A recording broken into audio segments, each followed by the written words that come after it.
Yeah. What I'm getting from you when I'm listening is birds of a feather flock together. Yes, you could basically say that. You find a group of people that have the same like-mindedness, and you connect yourself with them, you know. But not everybody have that around them, you know. Not every young person have that opportunity to find themselves an individual.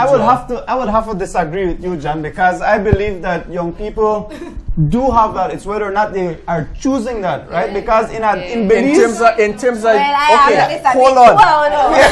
Listen, let me finish my statement. In terms of a community in which you grew up in, like what we shared earlier, you might not have somebody that portray a positive influence in your home community, and when you go to school, in your mind, what you see at home is what you take to school with you. So when you go to school, you look at people and you see difference, but it doesn't compute with what you normally see at home.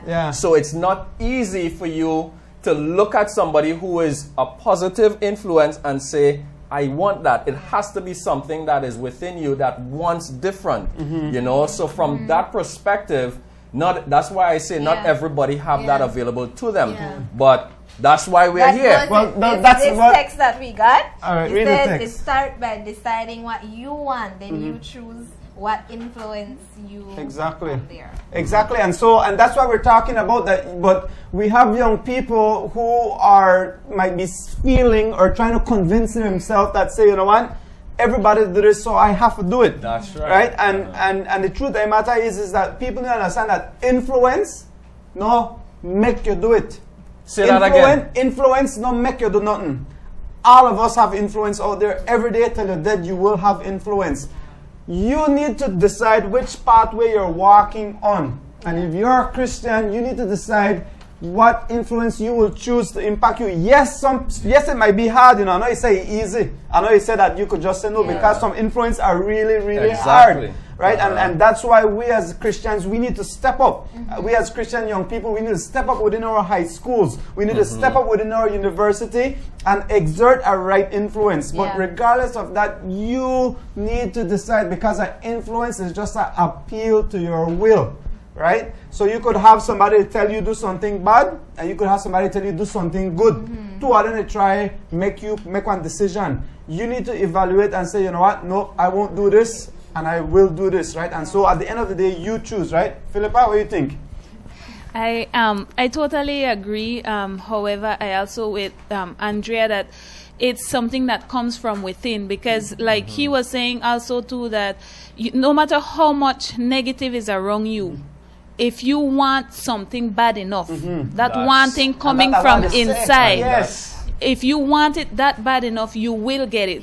I like one of my favorite scripture is 1 Corinthians 6:12 that says, everything is permissible for me, but not everything is beneficial. Everything is permissible for me, but I will not be mastered by anything. And that is what we find in young people nowadays. They are being mastered by the negative. You know, and so we need to make sure that when we are portraying ourselves as role models, because I'm sure all of us have young people gravitating towards us, that we put that positive there. And even when we see a negative, like to me, we are like you know how the chickens, the mother hen protects the baby. If somebody is telling my young person something, I will, if my young person is not stepping up and say anything, I will step up and say something, because I'm not going to stand there and let you influence somebody negative when I know it is wrong.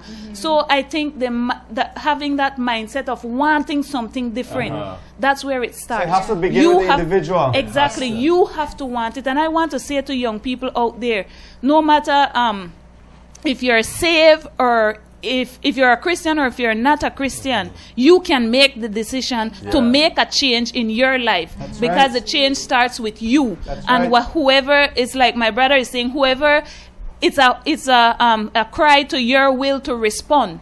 I want to say make the response, but know how to respond and which situation to respond to, the positives. And so that's why I believe that we are influenced by the things that we want inside of us. Philippa, which church are you from? Tell us where you're from and which church you're from. I am from Central Assembly of God. I fellowship at Central Assembly of God. And you're the leader from the church? Or you yeah, work with the IOC, Imitators of Christ. And we are having a revival right now called Taking the Lead. And it stems from the same situation that no matter who is around you, take the lead over your decisions. Take the lead over your own life. And know that even if you stand, I like to tell my young people, even if, like Paul says, when you stand, even if you're standing alone, stand therefore. Exactly. No matter what it takes to stand, just stand. Sister Philippa,